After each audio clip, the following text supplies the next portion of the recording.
So, Hello, friends. Welcome to Empty Cloud Monastery. I'm Ayya Soma, and I haven't seen you all in a while since we are currently doing our winter retreat here at Empty Cloud, and we just came out of a month long, and we have 1 week sort of break until we get into the next part of the retreat. So in the next couple of days, you'll see me sharing some talks and some reflections on the translation of the Therigatha, which I translated last year from Pali to English, and I'm currently working on the Pali to Italian version of it, which is 75% completed. So we're getting there. And in the meanwhile, we also published a little zine. So you can see it here, where there's some of the poems of the Therigatha. Opens up with little illustrations as well. So if you'd like one of these, you can send an email to the monastery, info@emptycloud.org, and you can write your email address, not actually your physical address, to our email address. We haven't got the superpowers yet. And if you send your physical address, we'll try to find a way to send you a copy if you're interested. All right. And so tonight we're going to talk a little bit about, just some reflections on the translation of the Therigatha that was done. And then in the next couple of days, we'll actually be talking about certain topics, and then we'll resume in next month in April. Essentially, we're going to go through we're going to explore the Therigatha through the topics that we find in the Therigatha. But tonight, before we start chatting, we can do a little bit of meditation beforehand. And so if you're not sitting already, you can find a comfortable seated position and make sure to rock your body from side to side and make sure your back is upright.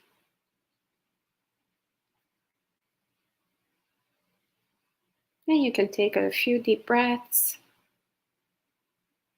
And close your eyes.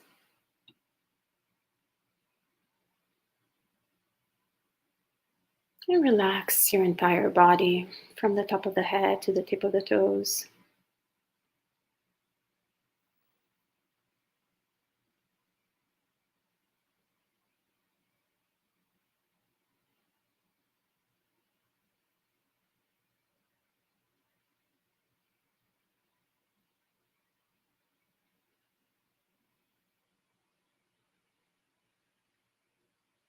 Sending loving kindness to any part of the body that might ache or hurt.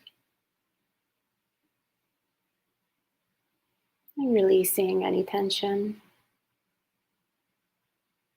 that we can feel in the body.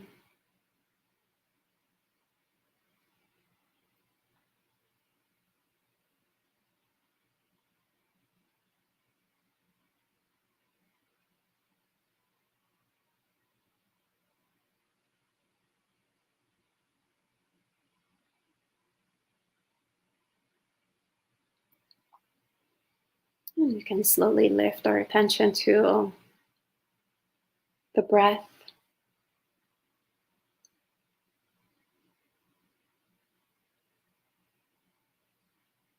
Observing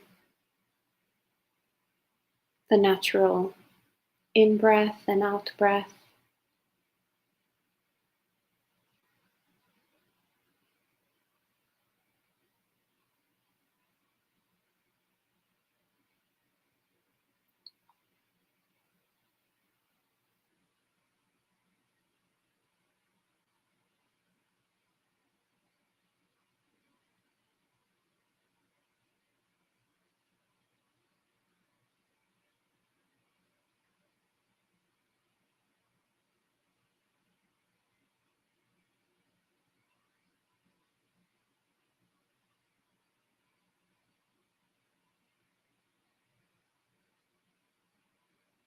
Maybe anchoring our attention to the tip of the nose if that's helpful.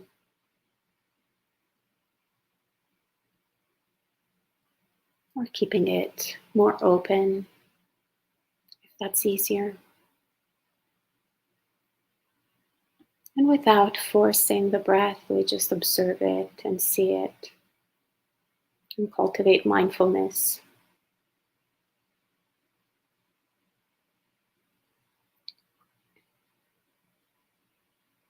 in every moment, watching if the breath is short, if it's long,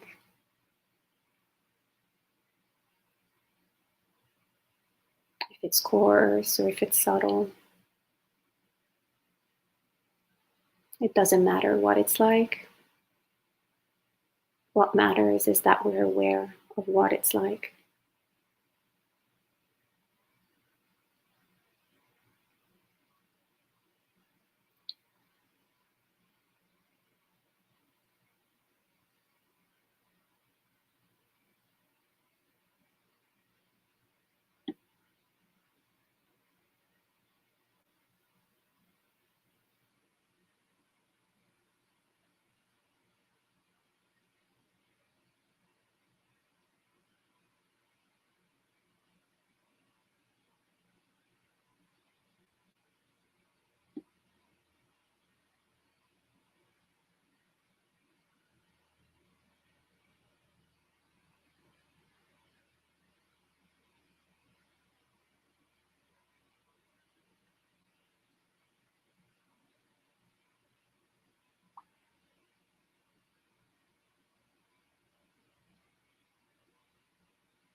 Thoughts or images appear in the mind, memories of the past, planning of the future. You can just set it aside and come back to the breath without making any problem, just treating them like clouds in the sky. We can rejoice in our moment of wisdom, of recollecting the breath.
actively nourishing curiosity and interest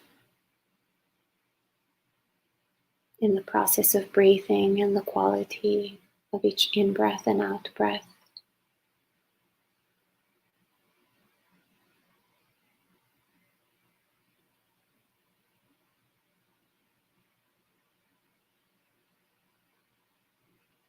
You can also observe how it affects the body.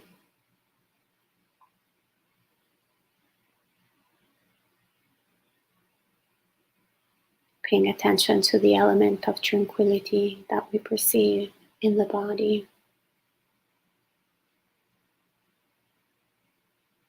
as we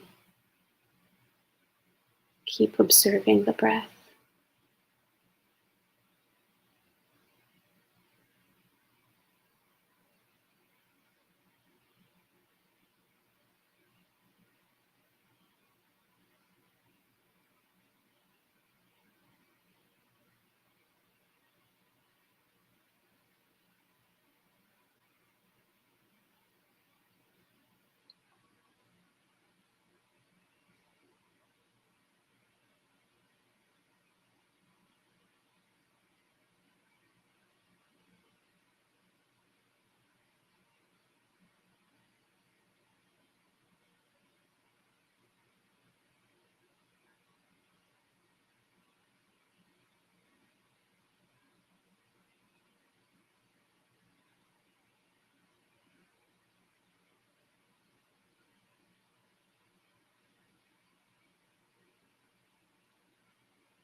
If we have a restless mind, we can keep amplifying the attention on the element of tranquility and see how it soothes the mind, how it tranquilizes the mind.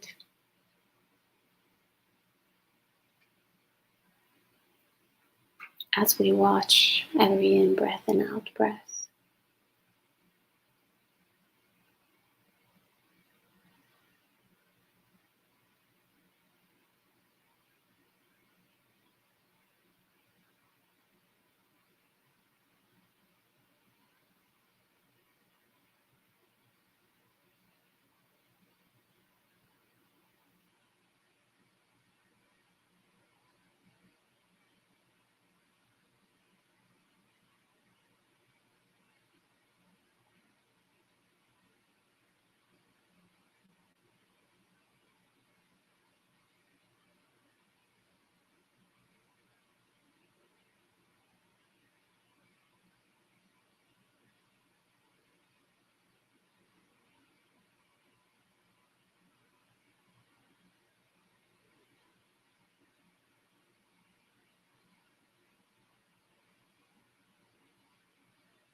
And as we keep observing the breath and coming back to the breath,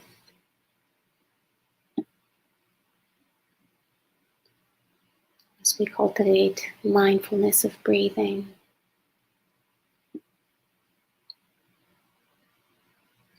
as we notice the element of tranquility, the mind becomes more and more peaceful, more and more calm.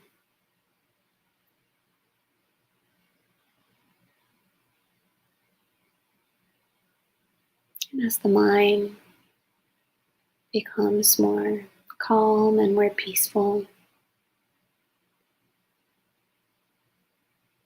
the mind becomes happier and happier.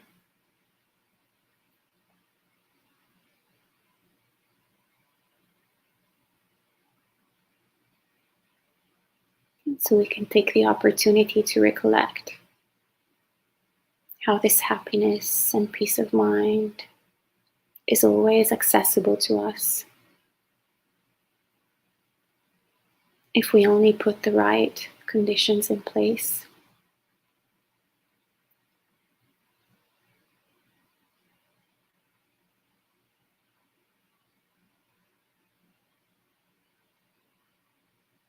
So why would we ever put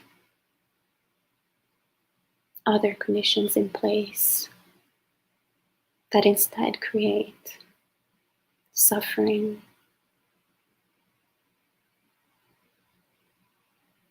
restlessness, agitation?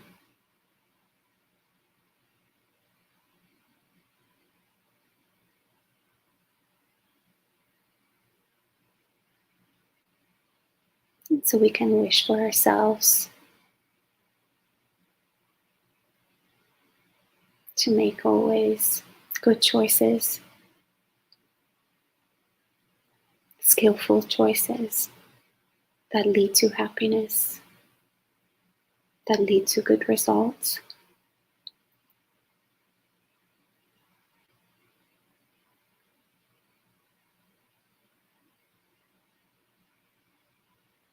We can wish for ourselves to always be happy,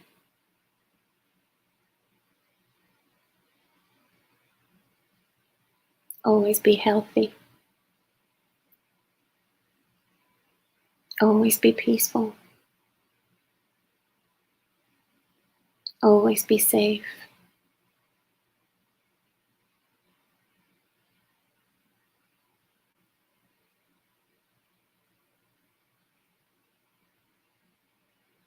May I be happy.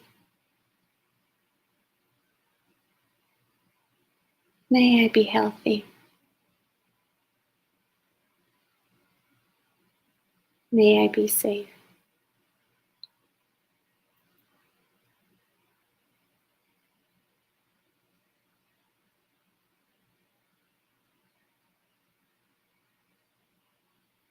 May I be free from suffering.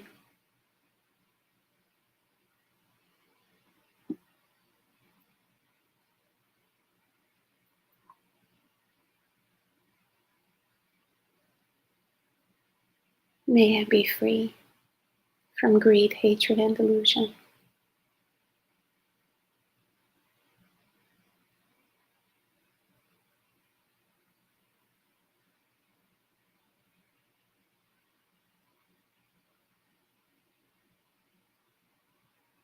May I be happy. May I be healthy. May I be safe.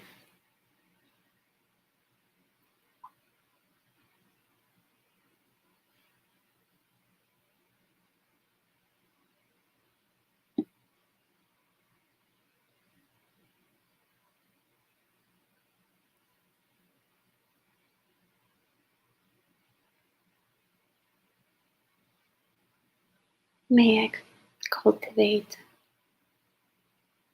a strong, happy, peaceful mind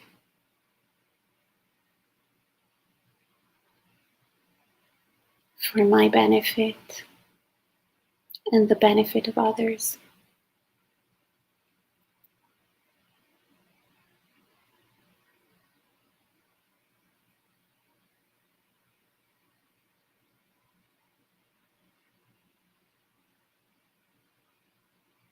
growing metta and loving kindness, and showering ourselves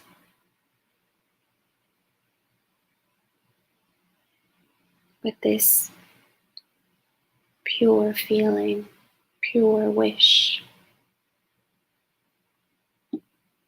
of unconditional happiness,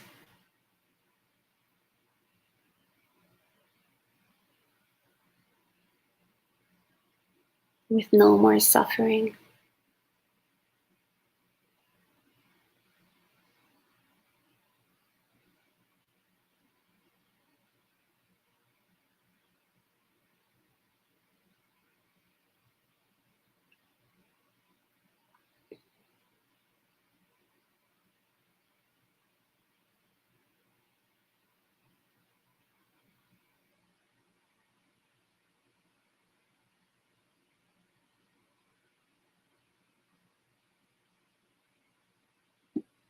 And we can keep growing and expanding and opening our hearts and sending metta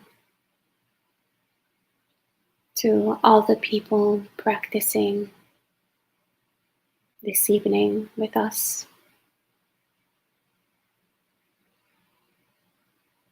in the same room or on the other side of the computer, in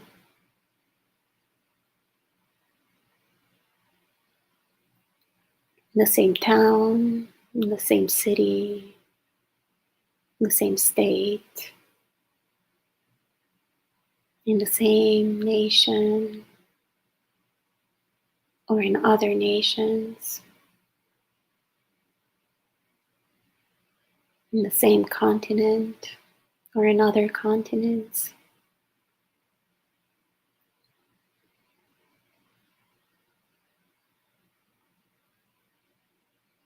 in the same realm of existence or other realm of existence.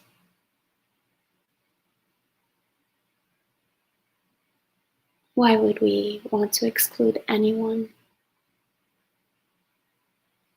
Why would we want to wish for any sentient being to be anything other than free from suffering and the causes of suffering?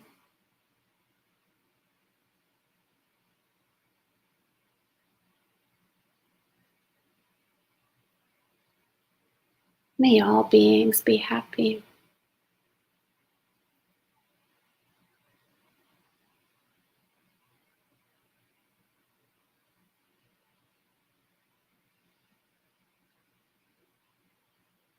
Human, non-human,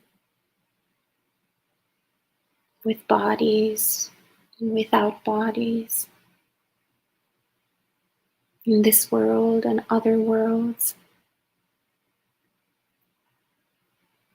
in this universe and other universes. May all beings be happy.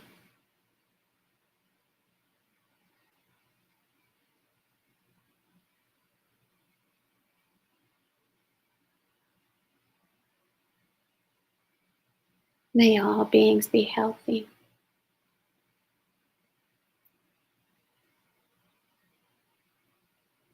May all beings be safe.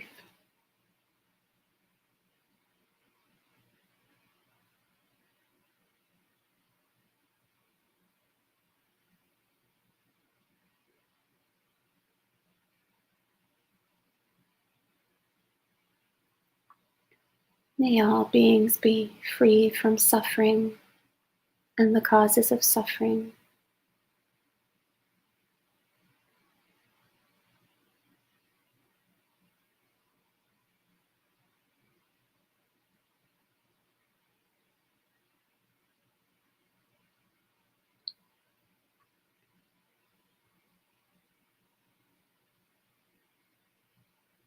May all beings be free from greed, hatred, and delusion.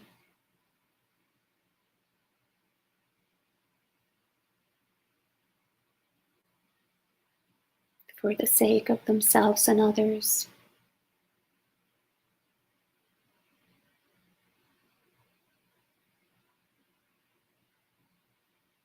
May all beings attain supreme blissful Nibbana.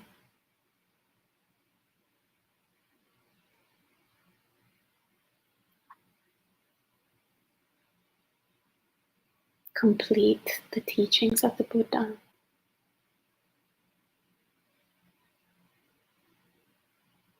And attain unconditional happiness.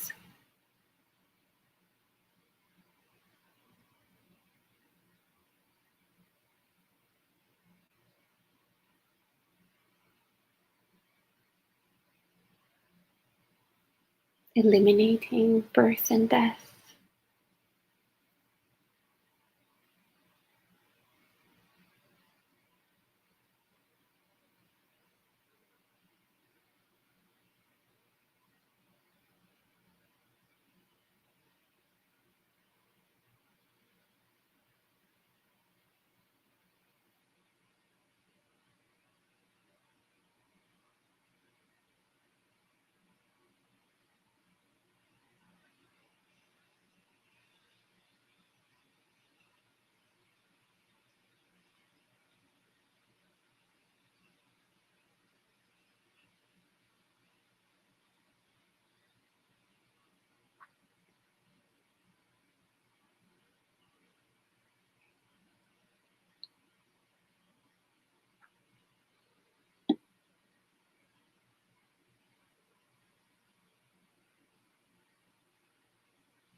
And we can keep this nourishing, peaceful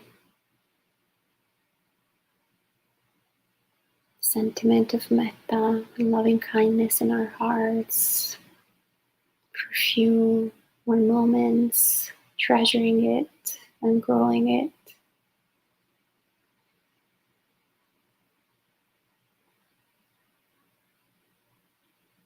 And then slowly opening our eyes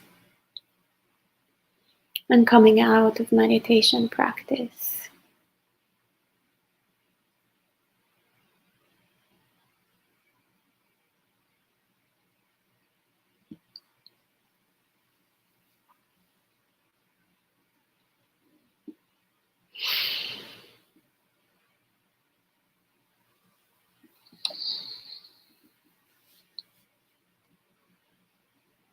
Right, and this time we can stretch a little bit if we need to. And actually take a few moments to delight in, the pleasantness of the mind after doing mindfulness of breathing, after doing loving kindness meditation. It's a much better place where to dwell than it was, right? 30 minutes ago. All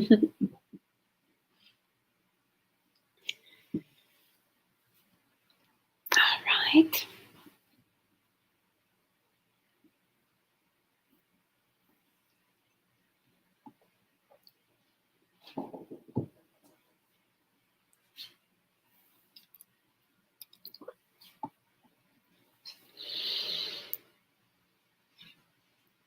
Oh, I see a few friends. Good to see you. Kumu, John, Charsley, Vinaya, Alankar. Very nice name.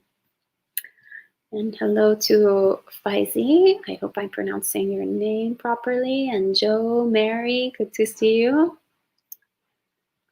He says, Mary, hope you liked food and other gifts. Anuwadana sadhu. Janaki, good to see you. Patricia, Rupali, Rick, and Venerable Khan, Sarthi, good to see you. And hello to Jayanta, Hoa, Robin, Amaranta, good to see you. Hello to Jim. Great. Yes, I'm appearing after quite some time because I was on, we're on retreat here at Empty God Monastery, and then I was also away in Italy for a while, so I haven't seen you for a bit. And so I'm also going to disappear again in a few days as we're going to enter the second part of our winter retreat this weekend. But in the meanwhile, as I was mentioning at the very beginning, in these couple of days, I think we have 3 meetings together, and then monk chat on Friday, that we'll have another venerable bhikkhuni who will be joining us, Ayya that is here on retreat with us with the Sangha. So on Friday we will be doing monk chat together. But anyway, so in these 3 little short meetings, we will start our series on the Therigatha, which, as I was mentioning earlier, was the translation, my first translation project from Pali to English. And then I'm currently working on the Pali to Italian. And so there is this Therigatha that has been printed where there's some of the verses together with some illustrations that was fun to make as, as the translations were getting ready. So if you want to get some good news instead of heartbreaking news, because it's a newspaper, you can send an email to info@emptycloud.org with your address, and we'll ship you. We'll try. I mean, if our residents here, our lay residents, are kind enough, they will mail you a copy. But before we begin, we can start by paying homage to our original teacher, Shakyamuni Buddha, the reason that we're all gathered here tonight. Namo tassa bhagavato arahato samma sambuddhassa. Namo tassa bhagavato arahato samma sambuddhassa. Namo tassa bhagavato arahato samma sambuddhassa. Buddham dhammam sangham namasami.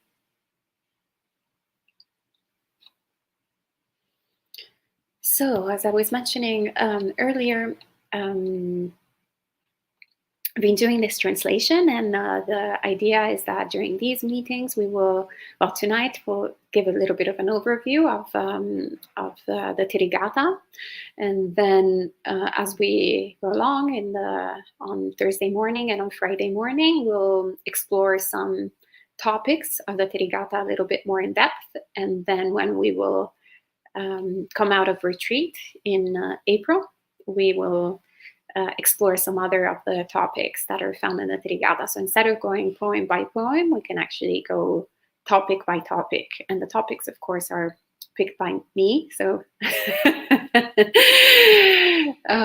you'll have to bear with my editing choices. So I apologize in advance if I pick boring topics. They're very interesting to me.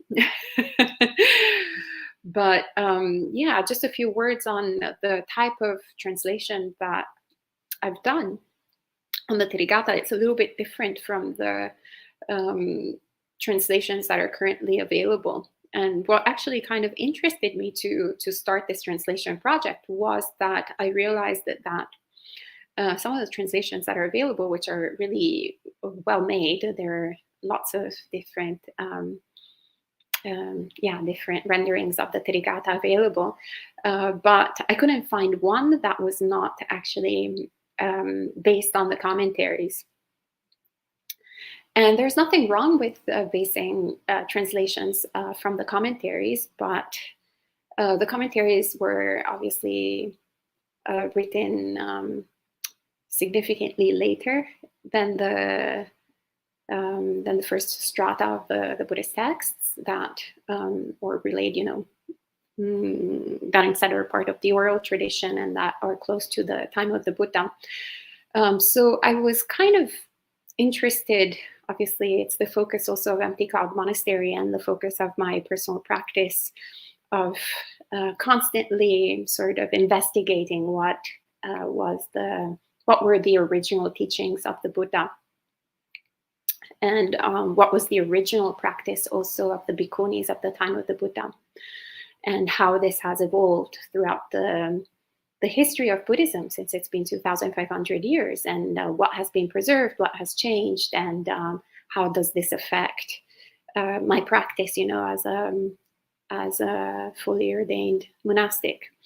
So with this realization, when I started translating, I decided to ignore completely the commentaries and to offer instead a literal translation of the texts. So ignoring what the commentaries say, that this is what, like the interpretation of the commentaries, specifically of the Therigatha, and not reading them before translating, and also not reading previous translations before translating. So kind of creating that sort of fresh beginner's mind, and venturing through this work. And it's been really fascinating, first and foremost, because I came, as I shared, with this intention to kind of see what the Theris had to said without the interpretations of later people. But then I actually had to face with my own interpretations, or my own expectations, or my own ideas of like what the Bhikkhunīs were in how their life, or even how the life of ancient of women in ancient India was like. And sometimes I would stumble onto certain episodes, certain things in the translation. I was like, oh, this could really not be quite right? And so it was a little interesting that I had to go like, oh, why do you think it's not right? It seems like you're coming with your own personal baggage, right? And this morning, actually, with Ayya Brahmavara and Bhante Sudaso, we were talking a bit about this preconceived ideas that we can all have, whether we're ordained or not ordained, whether we're from Asia or from Europe, or the Americas, or Africa, or wherever it is. Missing, I think, a continent. South America. Well, the Americas, though. South America. Okay. Australia. There we go. Wherever we're from, we have all our cultural conditioning, our preconceived ideas. And so I had just picked up this book where that was written on female monastics on the Vinaya, and it's written by a lay Western woman who's a very good scholar. But as I was reading it, at a certain point, it's really well written, but at a certain point I encountered this passage where the scholar is discussing a certain point of this Vinaya rule, right? And she kind of frames it, trying to explain why that rule is there by giving a context, a reference of a context of India, of ancient India, and by saying how in ancient India, even though these days in modern society it's very acceptable for women to have a spiritual vocation, back in the time of the Buddha, in ancient India, it was not the case.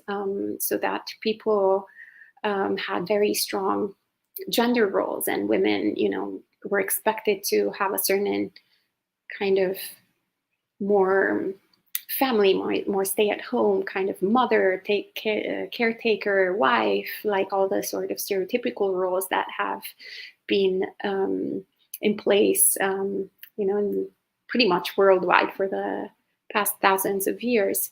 And that to see women all of a sudden ordained, shave their heads, and take the spiritual life was something kind of inconceivable at the time of the Buddha. And as I read that, I was like, that's not true.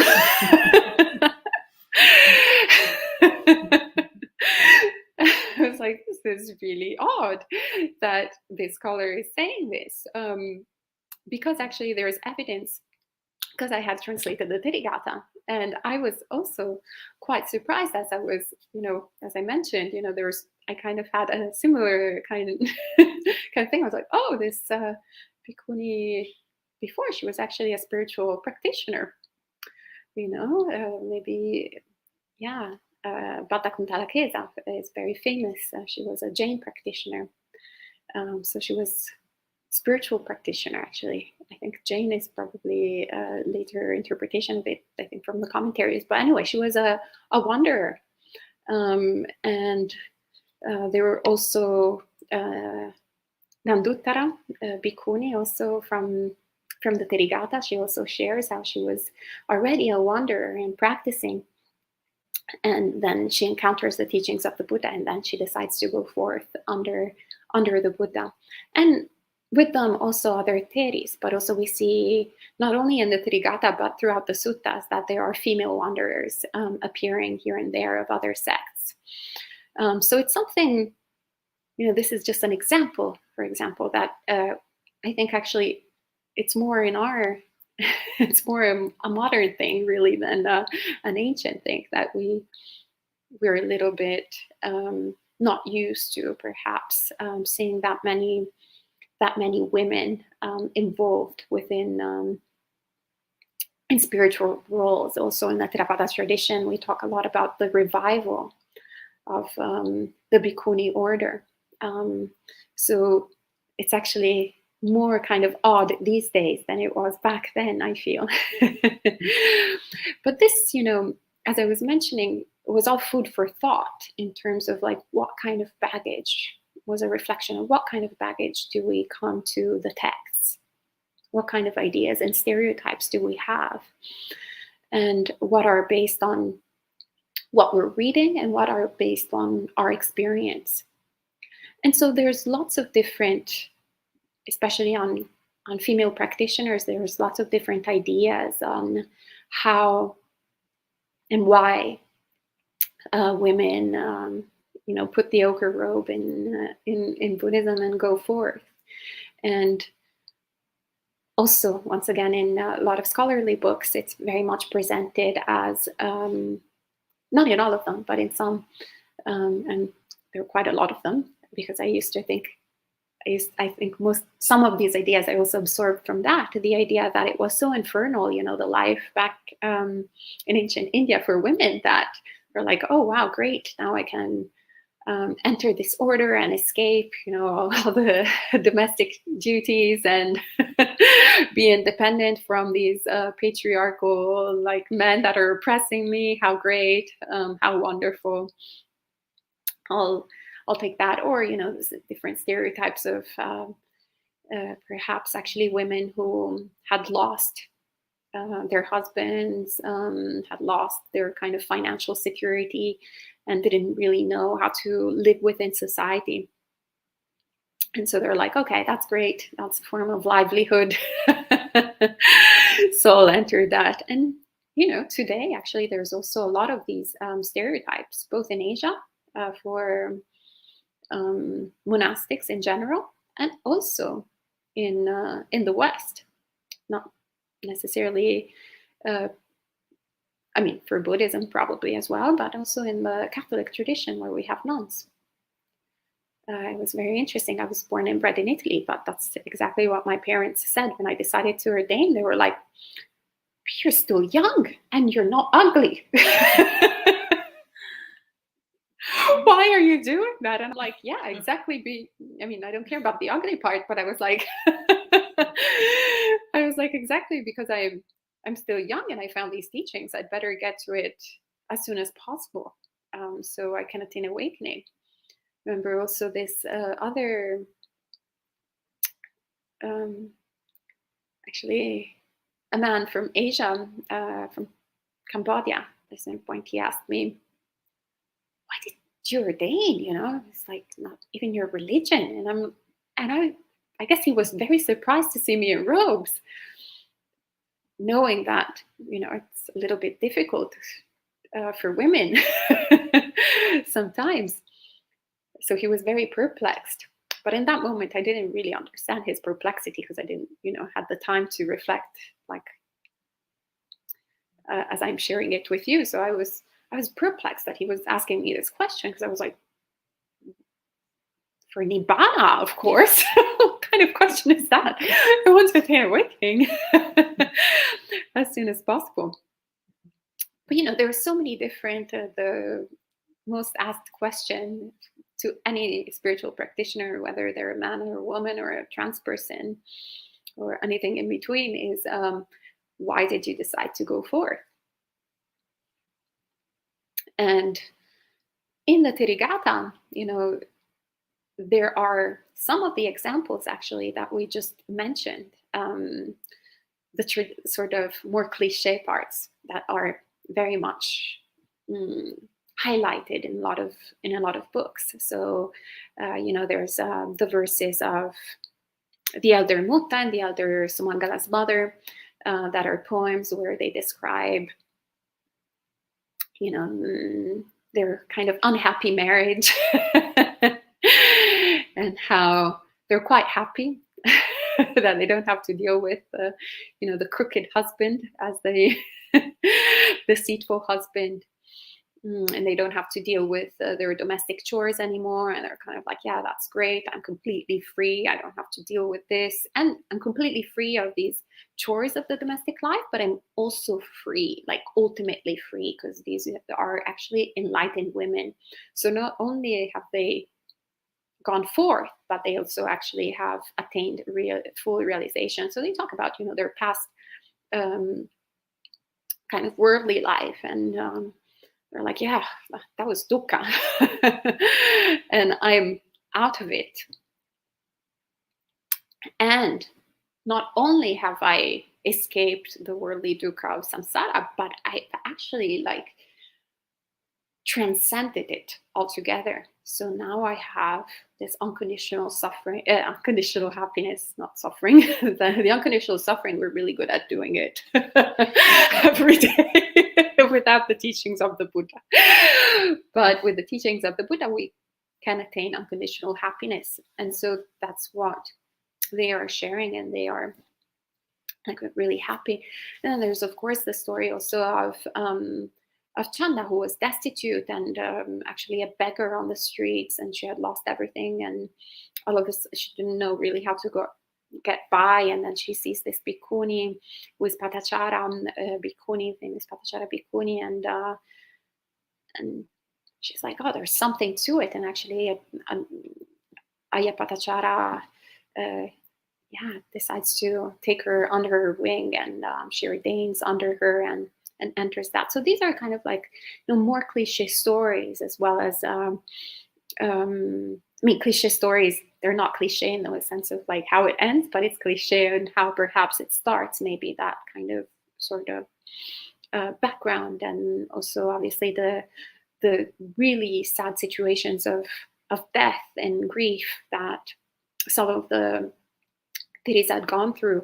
The very famous ones are obviously Kisa Gautami, and also actually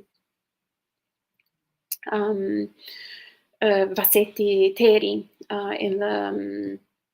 They describe all the pain of losing everything, their entire family being dying, and having nothing, no one to love and no one to live with, and no requisites, and only this huge amount of grief and desperation, and living also in charnel grounds, and seeing the remains of their loved ones eaten by vultures and all of that, and kind of then hearing the teachings of the Buddha and understanding that this was not the first time that they were going through this, and having this sense of urgency and ordaining. And so we're used to, somewhat these kind of perhaps stories, stereotypical quote unquote stories of the reasons why women or certain spiritual practitioners go forth. But then in Therigatha, actually, we have a representation of pretty much any kind of different experiences throughout samsara that women, as well as any practitioner, can have, and what then happens to them, and and what is the momentum that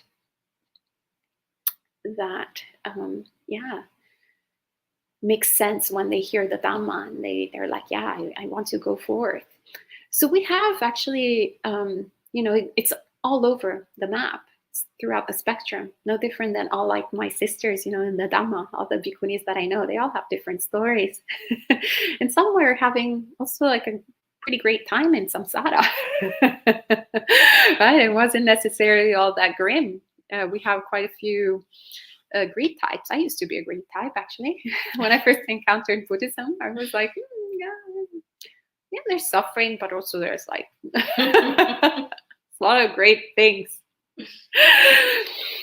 And so we have actually quite a lot of rich women, so descriptions of wealth, and coming in from different also aspects of society. So we have also a lot of independent women. Vimala the courtesan is actually quite amusing. She's completely intoxicated with youth, and she says so herself. She's like, I was intoxicated with youth and glory and success, and I was beautiful and great, and I had lots of money, and I would get all those like men that they're after me, and I would just basically pretty much use them and abuse them, get their money, enjoy myself. I was having a great time. But then at a certain point, the kind of literally unsatisfactoriness of that lifestyle, unsatisfactoriness of these sensual pleasures hits home, and she listens to the teachings of the Buddha. She hears the teachings of the Buddha, and she's like, whoa, okay, I'm abandoning all of this. I put all of this behind. Which is the same thing that we see with Sakula, that at a certain point she hears the Dhamma from a bhikkhu, and she's like, wow, I have, all this wealth, the grain, child, I'm just going to put all of it behind, leave it all, and go forth. So from a quite, pleasant sort of situation. And then we have, this is where one of my preconceived ideas was challenged in the poem of the Elder Sundari, where it starts, where she's talking about her father, actually. So they experience a death in the family. So her brother dies, and the father is full of grief. So he's actually the one who kind of goes forth out of grief, and becomes enlightened through the teachings of the Buddha, and then he gives basically the inheritance in the end, and Sundari is given the inheritance. So you're like, oh, I thought that women in ancient India didn't have, any money. Like it was all controlled by the men. Well, apparently, women could inherit, quite a substantial amount of wealth. And as it's been given to her, the wealth of her father, the inheritance of her father by her mother to her, it's like, you're the heir of the family. She's like, well, I think if that worked for my dad, I'm gonna try that too. So no thanks for these sensual pleasures. So I'll give it. She puts it all behind and goes forth. And then we have, the story of Sujata also, that is very amusing, where she is describing herself, with lots of jewelry and makeup and all sorts of adornments, having a great time with all her servants and going to the park to have fun. And then at a certain point, it almost seems like she's bored. She's like, okay, I've done all of this. I've eaten every single type of food and drink is accessible to me. And she's like, maybe I'll go to the forest to see if there's like some kind of ascetic kind of thing. She reminded me of a little bit how I encountered Buddhist monks. I was looking for something else in samsara, and I was a little bit bored. And then I was like, oh, there are some ascetics living in, some Buddhist monks living close to Rome.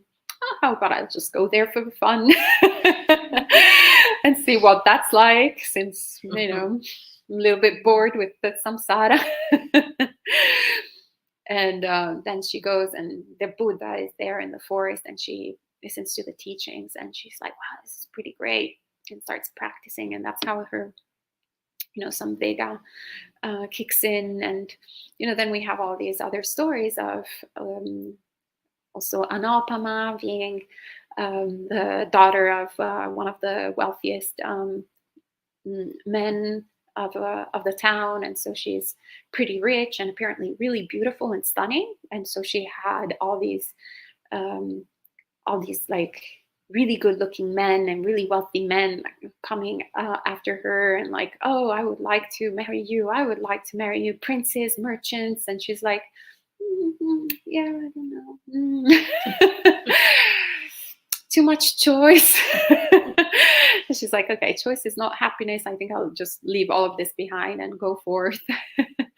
And of course, Sumedha, soon to be princess, and that is like, yeah, all of these sensual pleasures are actually like completely, I already have the teachings of the Buddha and I just want to go forth. And her parents are like, no, you can't. And she kind of like does the Ratapala female version of Ratapala. She's like, yeah, I'm just gonna like die here if you don't let me ordain. And they all get distressed, and also like her future supposed to be husband, Prince Anikarata, goes there, and they're all like trying to dissuade her from going to the ascetic life. It sounds like my mom, actually. It was really funny. I was like, yeah, ascetic life is so difficult, all that renunciation, but look, you can have all these sensual pleasures.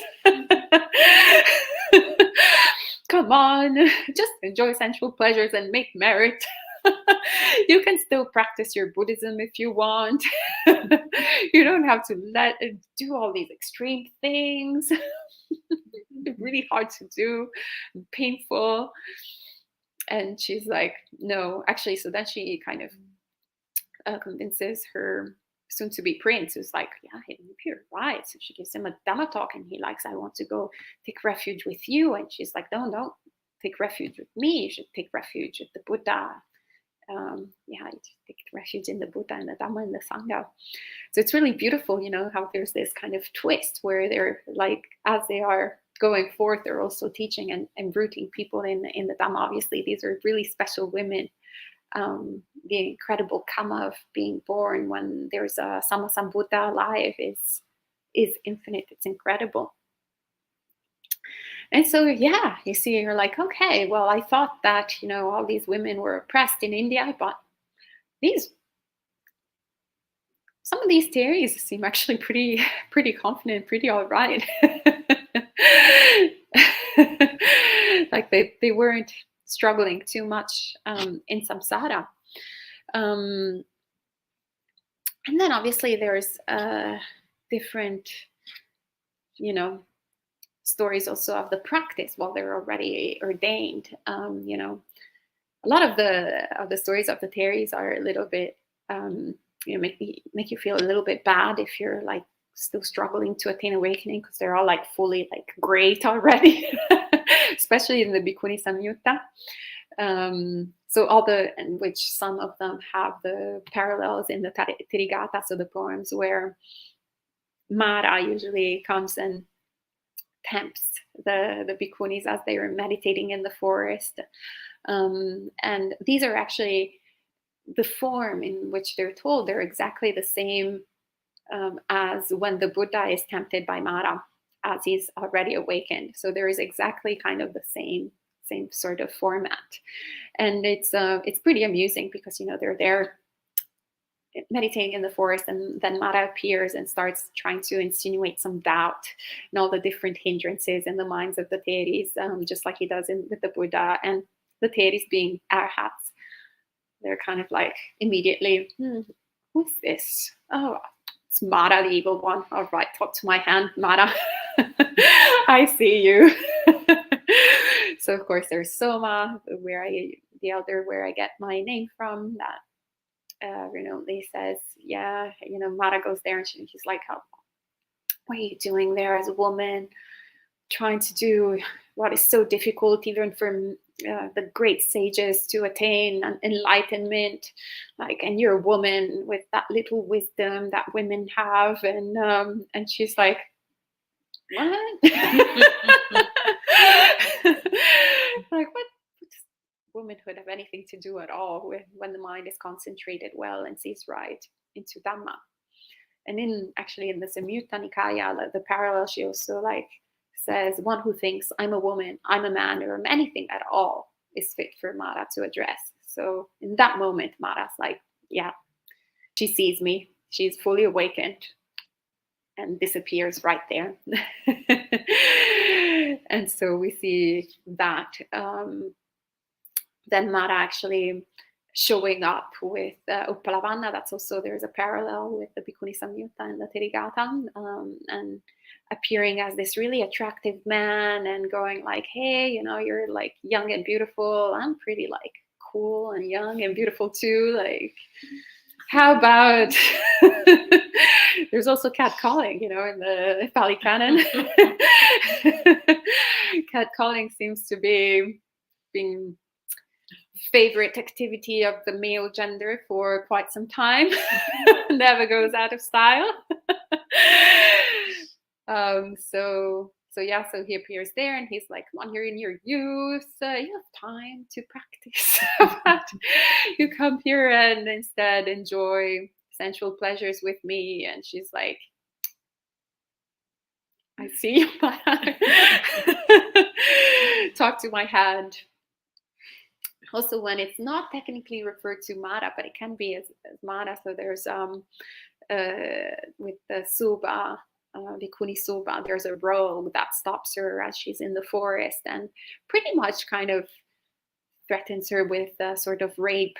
And she's, of course, fully enlightened. So she's, well, not afraid. She's fearless, as with all the other bhikkhunis. And on top of that, not only does she see him, but she also converts him. So she's like, yeah, you're so attracted to this body. He was very obsessed with her eyes, kept on going, oh, your eyes are so beautiful. And she's like, okay, my eyes are so beautiful. How about you? If you want it, here it is. And in that moment, as she removes the eye from her socket, he sees the eye and he's like, oh, wow, it's really not that beautiful anymore. Yeah, she removes the eye. She's like, well, you think it's so beautiful? How is it beautiful now? How about this eye right now? Is it beautiful or not?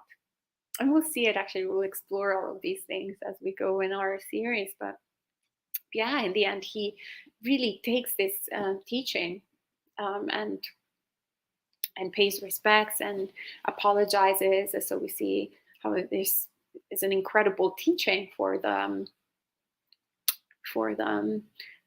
rogue, for the the guy who had a really very good intentions at the very beginning. And then, of course, there's one of my favorite suttas, Chala, that we'll explore in in the future meetings that we'll have, where she's questioned by Mara. He's like, yeah, all of these people follow dogmas, but you don't believe in any dogma. Like, what are you doing there? You seem like confused and lost. And she's like, yeah, I don't need to believe in dogmas. Like, I have the real deal. I have the Dhamma. So he was trying to insinuate doubt, like, you should be believing in something rather than like for blind faith. And she's like, talk to my hand. I've got the real deal, the teachings of the Buddha. I don't need to believe in anything. These are teachings that one experiences right here and now, and I have fully realized them. And so explains the powerful and the difference of the teachings of the Buddha that from the other different, spiritual traditions that are there. So we have, of course, all of these bhikkhunis are really, quite incredible. And you're like, oh, I so wish, when is it going to happen for me as well? Especially if you're monastic, we have the dukkha of the samanas dukkha. So we're like, oh, when is it going to be my turn? So difficult. But luckily, the Theris were compassionate enough to also share some of their difficulties as they're practicing. And so we have, the Elder Sama, Vijaya, another elder also called Sama, that they're like, yeah, for 25 years I've been practicing without ever attaining any peace of mind. And they're really distraught. And or Siha, who's like struggling with restlessness and cravings, uses all these, does all these Tanga practices, and she's like, oh, my mind is such a mess. And actually, Siha's poem is really extreme, because she at a certain point attempts suicide. She's like, all right, I'd rather just kill myself right now, because I'm a useless sentient being. I don't want to disrobe, so just kill myself right here. Very extreme, very melodramatic. And as she's about, she sets up the noose. In that moment, she has samvega. She understands, I guess, really fully the teachings of the Buddha. And so luckily, before she dies, before committing suicide, she attains full awakening. And it's the same with the other ones, the ones that are sharing like, oh, wow, my mind is such a mess and I can't deal with it in the same way. Then they recollect the teachings of the Buddha. So also the quality of sati, the quality of mindfulness, that we also need to develop that quality of always remembering. That's also why there's such an emphasis in memorizing the teachings of the Buddha, so that we can recollect them at the appropriate time when the mind, gets really depressed and little doesn't seem like there's any sort of progress or hope. And we can recollect actually what are the teachings of the Buddha, and give ourselves, a little Dhamma talk. We can be our own Ayya and Bhante. and set ourselves in the right direction and follow the gradual training that the Buddha gave us. And so that's their momentum, where they're like, yeah, so I recollected the teachings of the Buddha and I dedicated. I started, refining heedfulness in every single thing that I'm doing in the practice, and then putting a lot of effort in both formal meditation practice and in day-to-day practice, and then they become fully awakened as well. And then we have stories of young bhikkhunīs and also all elder bhikkhunīs as well. So it's also beautiful to see how this path is really ageless. So Suba becomes a bhikkhuni when she's really, really young, and then there's all her relatives that are trying to lure her with sensual pleasures. And once again, she's like, yeah, I'm young. It's a great time, great opportunity. I have all the strength to do it. And in fact, she accomplishes the task. But, so the Sona, who talks about it, like that she's all like there, decrepit, depressed. I got the kind of really elderly stage. And, she's there leaning on a stick. And she climbs the mountain and she starts settling in. I think she falls, actually, if I remember correctly. She falls, and in that moment, actually, she attains awakening. And she's like, oh, that's great. Who cares? I'm decrepit, because now I'm awakened. I don't care about this bag of this tumor, this bag of of bones and chunk of meat, flesh that we carry around. Like, now it's not a bag of, it's not suffering anymore. Before I was so attached to it, but now I've transcended it. So who cares that I'm decrepit? I'm enlightened now. So we see how it doesn't really matter where we're at. We all have the capacity to attain awakening right here, right now. The importance is to dedicate ourselves to the teachings. And the other beautiful thing is actually that in the Therigatha there's also not only women in robes who attain awakening, but there's also stories of lay women, or better, Theris that attain awakening as lay women. And then, of course, fully ordained as soon as they attain awakening, because that's the inevitable. One is an arahat, the inevitable thing, at least according to the Theravada tradition, to do is to put robes on. One will not stay in the lay life because there's no point anymore. And so we have both Sujata and Ubiri, and we'll see it in the different chapters that we're going to go through, where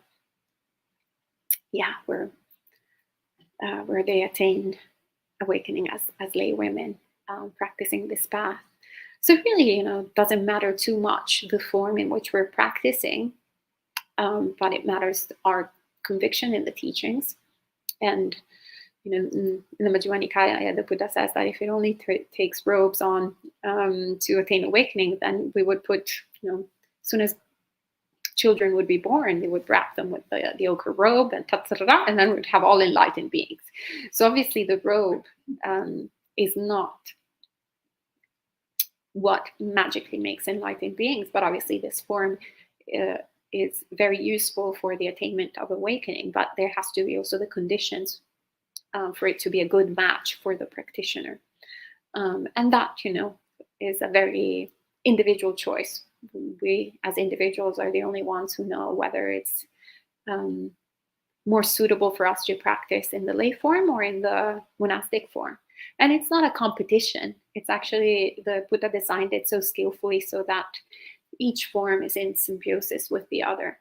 And so we get to develop really wholesome qualities together as monastics and as lay people. As monastics holding the Vinaya to create conditions for lay people to practice the teachings of the Buddha and develop wholesome mind states in a different way by supporting the Sangha. And us, by not being independent, we create these conditions. And so we practice renunciation. It's our form also of generosity. So instead of doing things like we like, to eat the food that we want, and to do things, the way that that is most agreeable for us, we instead, give these opportunities to the world. And of course, then there's also other different layers that make this path really beautiful and useful for everyone. And I want to end this, kind of like brief overview with the fact that sometimes we can get, it's like such a treasure actually to have I think Buddhism is the only tradition that actually has these incredible body of teachings from women.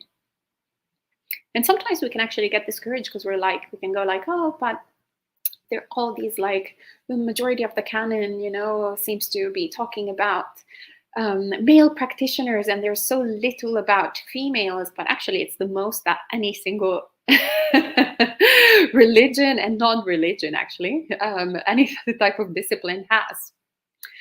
And so my personal, and this is personal, idea is that, in fact, there was a lot more, because actually in the Agamas there's also preserved a lot more than there is in the Pali Canon. But I haven't done that research yet. Bhante has been doing a lot of that research, and other scholar monastics have been doing that research, and I'm kind of like pulling up because I don't speak Chinese, so I can't read the Agamas unless they've been translated by others.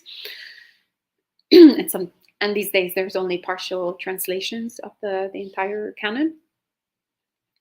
But anyway, so obviously some things have been lost along the way, but it's also, I think, the proof, actually, the fact that we have so much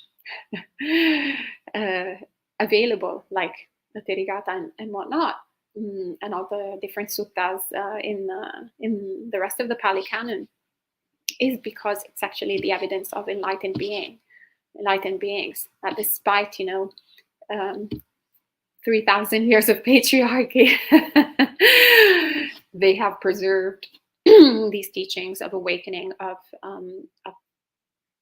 people who had this particular body. So this is definitely something to be very proud of in the Buddhist tradition, and something to honor, but at the same time not to risk getting too caught up in one way or the other, not to get too caught up by saying like, oh, there could be more, like a lot has been erased, and also not to get caught up in terms of like, oh, it's so special, that we have women. Because actually when we start seeing the poems of how the practice is, or kind of like also how I was describing Mara's attempts with the Bhikkhunīs are very similar to the attempts of like how it manifests with the Buddha and also with other bhikkhus. And so we see that actually aside from certain specific perhaps elements that have to do with just having a female body or having particular just marginal things that are kind of dependently arisen from societal roles or physical characteristics, pretty much everything else, all of the experiences have parallels in the male form, both in the Therigatha and throughout the suttas. And most importantly, how it manifests, how awakening manifests. And so I actually just wanted to read, put them in these 3 suttas here in the comments. So there are some links to my translations. And we can read, well, first of all, actually, the poem from Mahapajapati Gautami, who says, "Homage to you, Buddha hero, best of all beings, who released me and many others from suffering. All suffering is fully understood. Craving its cause has been made to wither. The Eightfold Path has been developed, and cessation has been attained by me." So this is her declaration of enlightenment and also of honoring the Buddha. And then she talks about her past lives, and she's like, in the past, I was a mother, a child, a father, a brother, and a grandmother. Not knowing the truth of how things are, I came back again and again, not finding what I was looking for. I have seen the Magnificent One. Indeed, this is my last body. Destroyed is rebirth in samsara. Now there is no coming back to any state of being. See the disciples on the path, established in energy, self-directed, always making a sincere effort. This is paying homage to the Buddhas. Indeed, for the benefit of many beings, Maya gave birth to Gautama, pierced is sickness and death, dispelled is the mass of suffering. And so we know, obviously, Mahapajapati Gautami was the foster mother of the Buddha. But what I really love that she says is, once again, she's been everything in the past, and she just kept on coming back over and over again. So we can get hooked up so much on what is the current body that we currently have, what is the gender that was assigned to us at birth, or the one that we identify with, all of these things, and can tend to very much identify it and be it. But in reality, we've been everything before. And we'll keep on being everything in the future unless we actually realize the teachings of the Buddha. And so this is what she's done, and her invitation, what she's expressing here is that not knowing the truth of how things are. So if we get so hooked up with this also femininity of the body, the characteristics, the Theris are females, and only this is what speaks to me. Everything else in the Dhamma is not relatable because it's not said by someone who has this same shape. Well, you had that shape before, and another shape before, and another shape before again. And because of this delusion, we keep on coming back over and over again. But the Buddha didn't teach doctrine. The Buddha didn't teach a philosophy. The Buddha the teachings of the Buddha are very practical. They explain to us suffering, the cause of suffering, the end of suffering, and the way out of suffering. So we have a pragmatic way of realizing all of this for ourselves and to end it And this should be our objective. And should be the teachings that we should gather from this. And another one that I want to share with you is the verses of the Elder Bhikkhunīs. And she starts, she talks about her husband who had also gone forth. So they had gone forth together in the holy life, and both realized awakening. And so she starts talking about him in a very proud way. She says, Kassapa, son and heir of the Buddha, has a well-collected mind. He knows his past lives, sees heaven and hell. He has reached the destruction of birth. He's an accomplished sage with perfect insight. He's a master of the 3 knowledges, a Brahmin who possesses 3 superhuman knowledges. It's like, he's great, he's awesome. And then she says, in the same way, Bhadda Kapilani, and I would like to highlight, in the same way, Bhadda Kapilani possesses 3 superhuman knowledges, has left behind death, and carries her last body, having conquered Mara and his army. Having seen the danger in the world, we both went forth. We have exhausted and tamed all the influences, and we have become cool and quenched. Love it. Sadhu, sadhu, sadhu. It's like my favorite love story of the history of love stories. This is some real good romantic story with a really fun, and they lived happily ever after. This is the real Disney story, but that's actually true. So we see, how, it's just so beautiful how I have goosebumps. It describes, I've always been a romantic, but this is the real deal, because the other ones are but they really live happily ever after. No, I don't know. Notebook. Oh, yeah. Yeah, so the author, he writes, he has a whole collection of romance. Yeah, so our resident itinerary here is saying about, all the different romance books, but this one is the real deal. Yeah, so we see, once again, the most important part, the key part here is in the same way. And so we see that essentially enlightenment is, transcends gender, of course, transcends everything. We realize the emptiness of all of these different identities and characteristics that we hold on to. And also takes shape and form in the same way, regardless of our physical body, because the body is just a body. It's just this thing that we're carrying around, and it doesn't matter what it is. So we see that it creates all these, the same qualities of mind are developed. And potentially also, in this case, they are extremely good, incredible practitioners.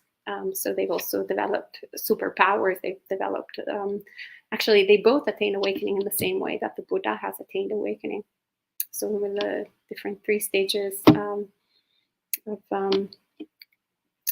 during the night, we'll see actually that's a recurrent theme throughout the suttas, that a lot of the theories were, possess the 3 knowledges. So it's quite remarkable. And a lot of times, a lot of things have been a bit forgotten in the past 2,500 years. But so these days we tend to think of the disciples of the Buddha being just Sariputta and Mahamoggalana. But in reality, we have exactly we had 4 at the very beginning. So there's also Khema and Uppalavanna. And it's very interesting because Khema and Uppalavanna, so Khema and Sariputta have exactly the same qualities of mind. And Mahamoggalana and Uppalavanna have exactly the same qualities of mind. And they also have actually, the former have developed great wisdom, and the latter are renowned for their superpowers. And they also have similar characteristics. So Uppalavanna, her name literally means the the blue lotus, and so her skin was so dark that like it said that it was so black that it was blue, that it had the reflections of being blue. So in Buddhist iconography, apparently Mahamoggallana had the same exact skin tone. So that's why they are depicted in blue, usually in Buddhist iconography. But if you see in the Ajanta caves, apparently there's more of a kind of the original black bluish type of thing. So anyway, I think I'll end it with this for tonight, and then in the next couple of days we'll explore the poems in detail, and we can end with the 3 sadhus. Sadhu, sadhu, sadhu. And we can see if there's some questions or comments. Good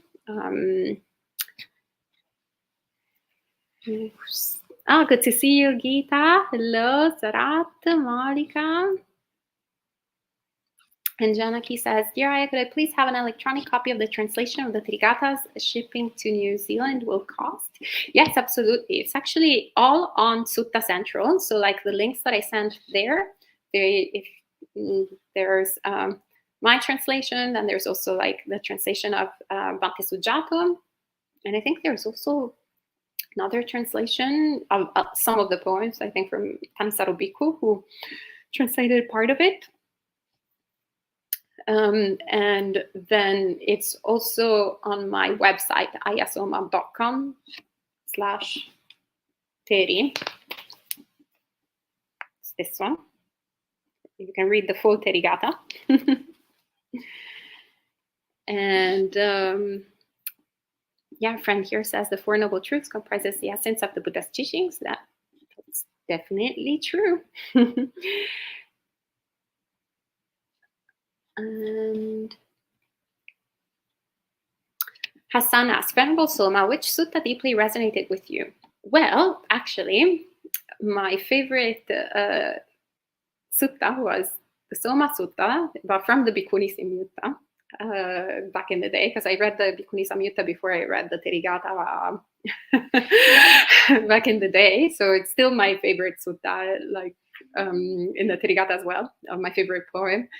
And Bhante Sudaso knew that it was my favorite sutta, which is why I got the name Soma. I thought I was going to get a really, really long name, because my lay name in Italian is really, really long, and in Italy it's not a problem, but everywhere else, I basically have had like 75 names as a lay person because nobody could pronounce it or spell it, and it was very difficult. And so when I decided to ordain as a Buddhist monastic, I was like, oh dear, now I'll have to go through. I'm still not equanimous with my name. Like, I really hate it. And now I have to like start all over again with another one.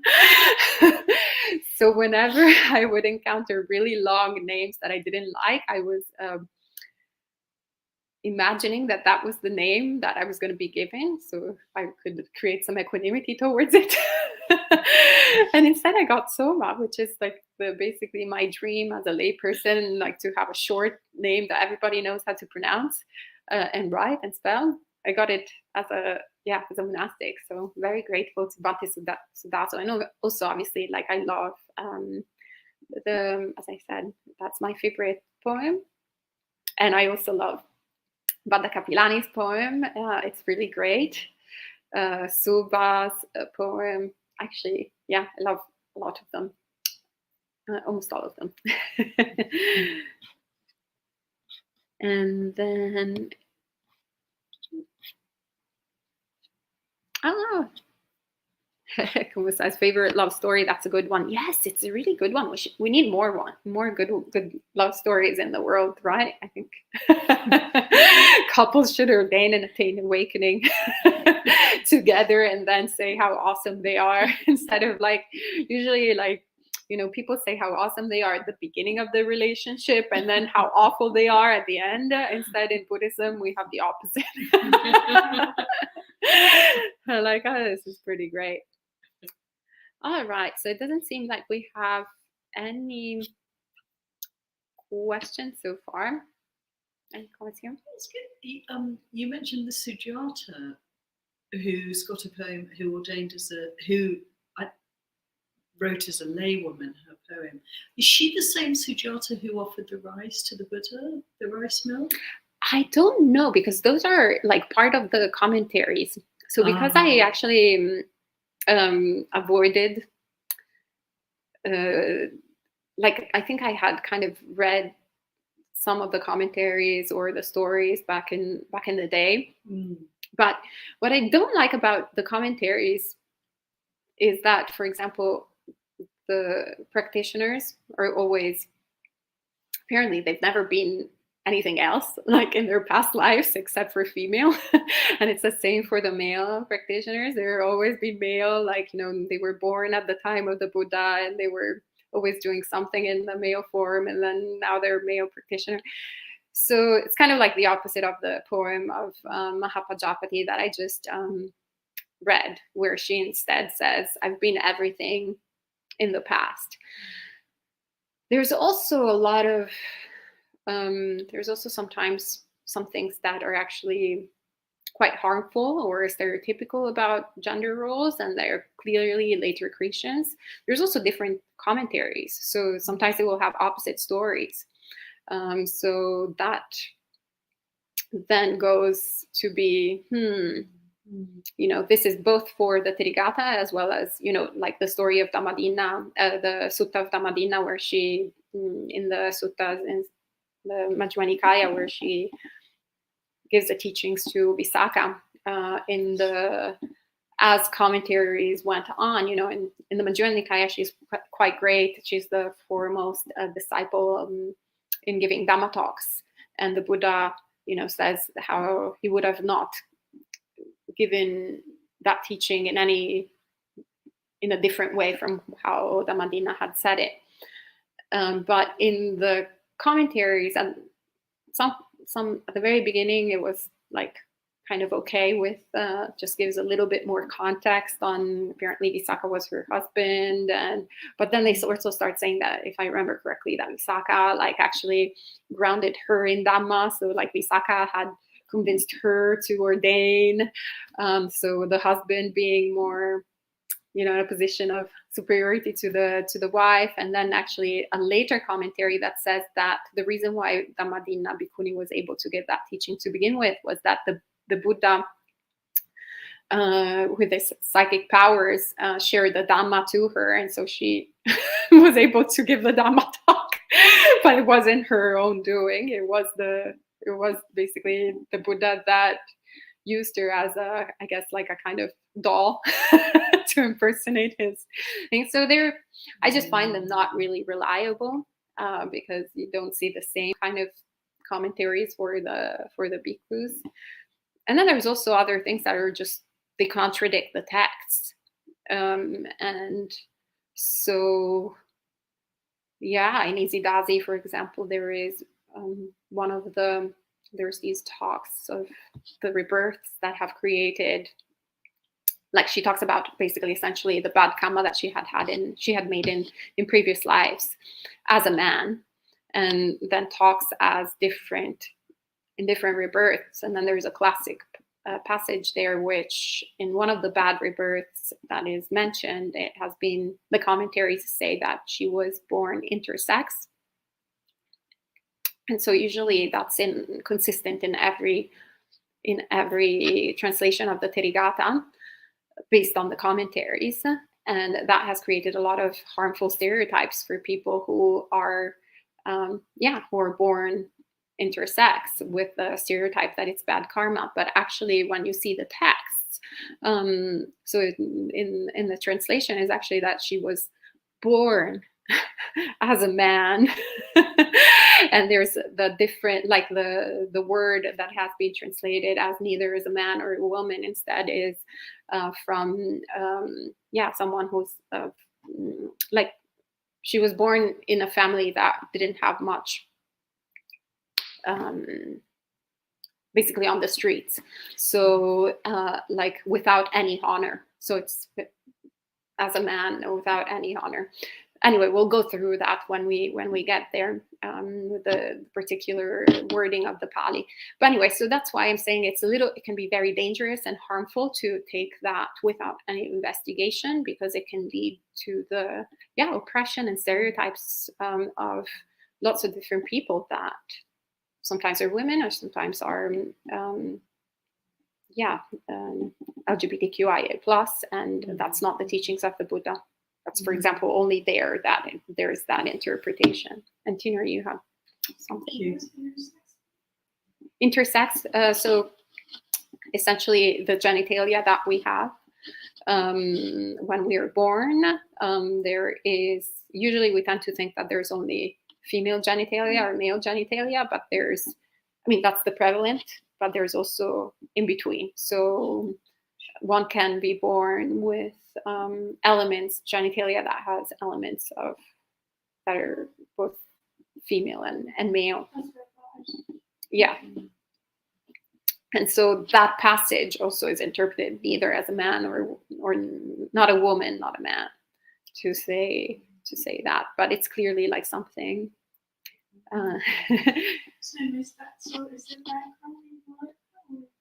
That's how it has been interpreted, because in the commentaries, not in the text, but in the commentaries, it says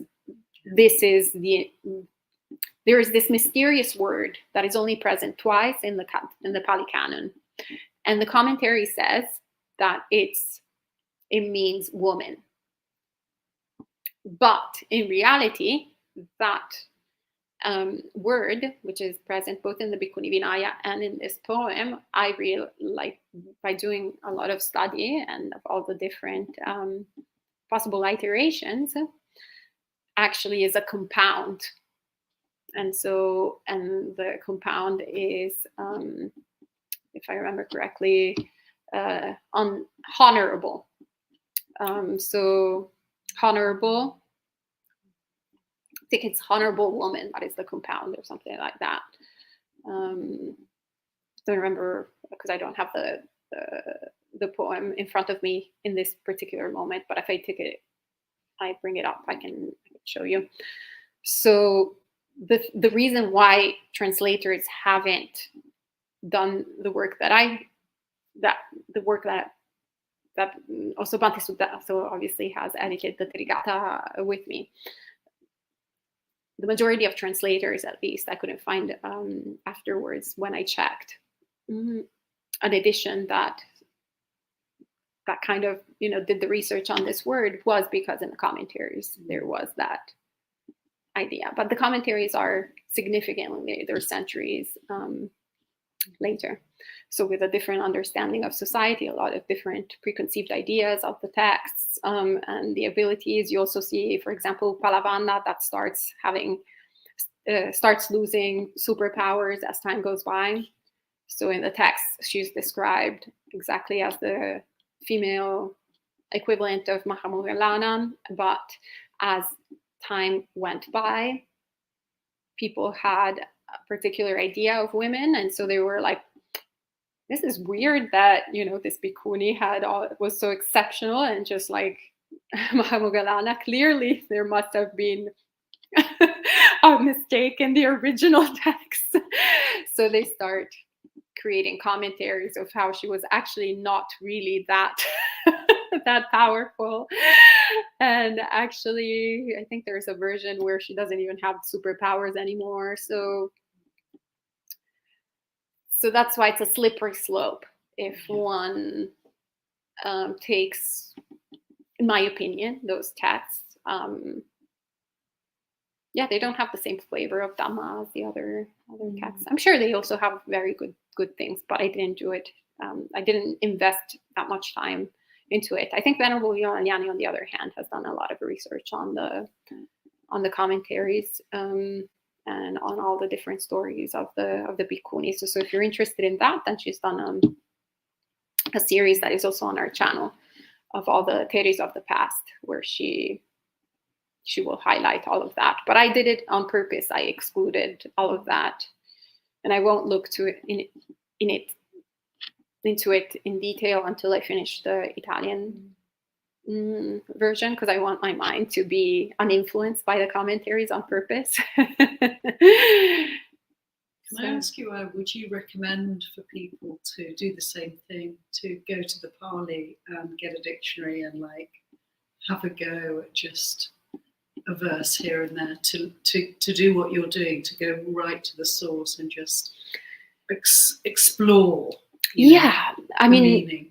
For me, it's been a really good way to do it. But I also had Bhante Sudato that has been translating Pali for quite some time, and also other scholarly monks available to, because one also shouldn't, there's a risk that then one can start, putting on the text are their own pre-existing ideas. So basically create the next commentaries, right? Another layer of unenlightened commentaries. So we also don't want to create our own interpretation of the text. So I knew I spent 5 years of my life translating Latin and ancient Greek, which is very similar to Pali. So that created the conditions for it to be easier. But some people might start from a different starting point, and it can be a little bit then challenging. But yeah, if someone has the means and the energy and the will to translate the text, absolutely, that's great. I mean, it's ideal. But that's basically what Bhante Sujato has been doing with Sutta Central, also of having the translation juxtaposed to the Pali text. And you can also like click on the words to see the definition.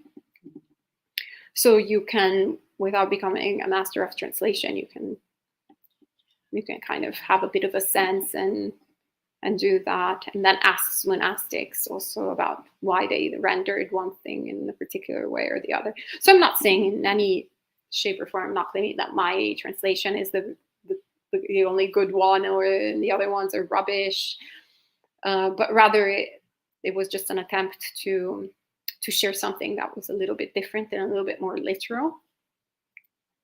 So it's good to have more than less, I would say. And Patricia says, about the eye incident, at first one may feel like, what about loving kindness for herself? Would it be that the opportunity to enlighten the rogue was perceived as too valuable to pass? Well, so of course Suba did that when she was already fully awakened. And so she was already seeing the body, she had a different relationship to the body than we do as unenlightened people.